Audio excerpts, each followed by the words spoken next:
Salut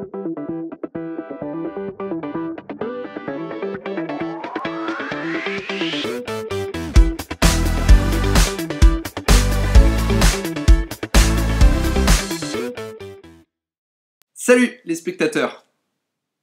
Ça fait longtemps que j'ai pas dit ça. On se retrouve aujourd'hui pour une nouvelle vidéo qui sera une opinion série. Ça fait un bail que j'en ai pas fait. La dernière non sérieuse, c'est l'opinion série sur les Teletubbies. Pour ceux qui ne connaissent pas et qui se demandent pourquoi j'ai fait une vidéo comme ça, je vous conseille d'aller voir sur la chaîne.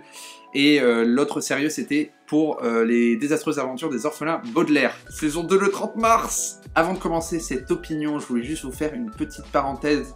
Parce que ça fait longtemps, ça fait un petit moment que j'ai pas sorti de vidéo sur la chaîne. La dernière c'était Reboot ou Remake. Entre temps, bien évidemment, j'ai quand même continué un peu à regarder des films, à faire ma vie. Donc j'ai pas eu le temps de vous faire des opinions sur ce que j'avais vu, les nominations pour les Oscars et les Césars qui sont sortis. J'ai pas eu le temps de faire une vidéo dessus. Je vais essayer de faire une petite vidéo rattrapage où j'essaie de combiner un peu tout ce que j'ai vu, notamment Pentagon Papers, The Greatest Showman. Et puis il y a certains films que j'aimerais bien critiquer en fait, mais je les ai pas encore vus parce que j'attends que certaines personnes se bougent pour aller le voir.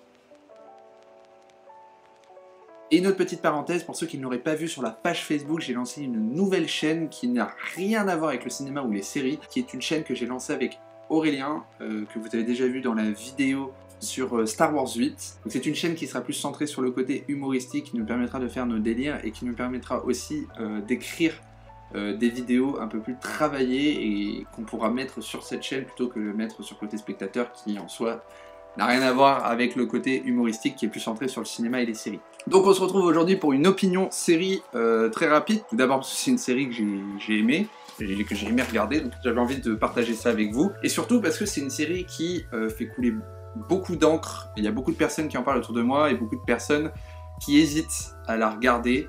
Donc j'aimerais vous pousser à aller voir cette série. Et cette série donc c'est La Casa de Papel qui est sortie sur Netflix il y a quelques temps. Le synopsis est très simple. En fait c'est un groupe de criminels spécialistes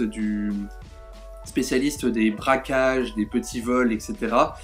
Qui se retrouvent embarqués par un homme qui se fait appeler le professeur et qui en fait a organisé le casse du siècle, qui est en fait le casse de la maison de la monnaie et des timbres à Madrid, et qui en fait a tout planifié de A à Z pour être sûr que ce casse réussisse.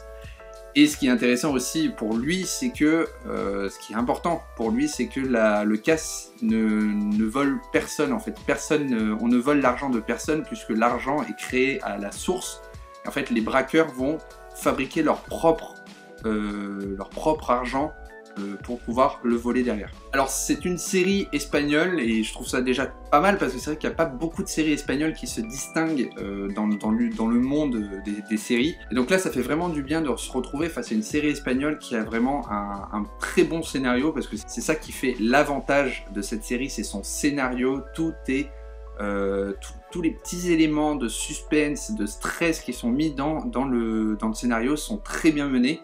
Parce qu'à chaque fois, en fait, le scénario va très vite, et ça, c'est un truc, on n'a pas l'impression de s'attarder sur des choses dans cette série. Il y a toujours un élément qui vient surenchérir ce qui s'est passé avant, que ce soit du côté des braqueurs ou du côté de la police qui essaie du coup d'arrêter cette prise d'otage et ce braquage. Cette série m'a beaucoup fait penser en fait à Ocean's Eleven dans sa façon d'amener les choses.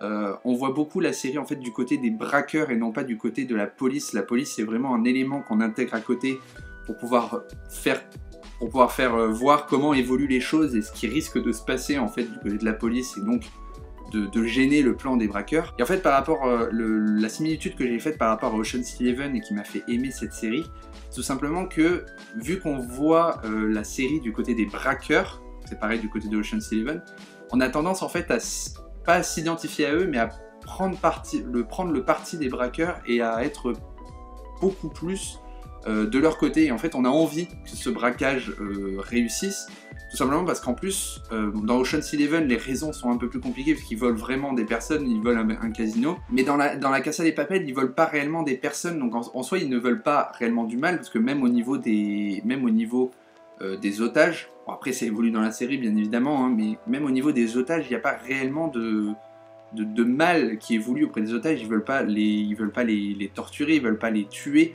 ils sont gentils avec eux, notamment parce que c'est aussi des otages qui les aident à créer leur propre monnaie, mais ils essaient de rendre ça plus pacifique, et même du côté de la police, ils ne veulent pas devenir violents avec la police, même si à certains moments ils se retrouvent obligés de le faire, forcément c'est un braquage, et ils sont armés, donc il faut bien faire avec. Je vais pas creuser un peu plus hein, dans la série, dans le creux de la série, parce que j'ai pas envie de rentrer dans des spoilers, j'ai vraiment envie de vous donner, de vous pousser à aller la regarder, donc ça sert à rien de vous spoiler. Moi ce que je vous dis, c'est que je vous pousse à aller voir cette série. Je vous donne une petite astuce notamment par rapport à Netflix. Sachez que la saison 1 est sortie sur Netflix, et si jamais vous êtes comme moi impatient de découvrir ce qui va se passer dans la saison 2, parce qu'en fait Netflix a racheté que les premiers épisodes, les 13 premiers épisodes de la saison, alors qu'il y en a, je crois, si je dis pas de bêtises, je crois qu'il y en a 16, quelque chose comme ça. Donc je vous conseille d'essayer de retrouver les épisodes qui sont sortis à la télévision espagnole. Normalement il y en a déjà qui sont traduits en français. Je vous conseille réellement d'aller voir en fait le reste de la série, sauf si vous pensez attendre avril pour voir la suite. Je pense que c'est tout ce que j'ai à dire par rapport à la Casa de Papel. J'ai pas envie vraiment, comme je vous l'ai dit, j'ai pas envie de creuser dans la série, ça sert à rien, parce que sinon je risque de venir à des spoilers. On se retrouve donc pour une nouvelle vidéo, plus tard sur une vidéo rattrapage sur les 2-3 films dont j'aimerais vous parler, et sur les résultats des Oscars et des Césars, enfin sur les nominations des Oscars et des Césars. Voilà. N'hésitez pas à partager la vidéo si vous voulez faire découvrir mon opinion sur la Casa de Papel et pousser peut-être quelqu'un à aller voir cette série. Je vous la conseille réellement, à aimer la vidéo et surtout à vous abonner à la chaîne, c'est le plus important bien évidemment. Et en attendant, je vous dis à bientôt les spectateurs. Salut!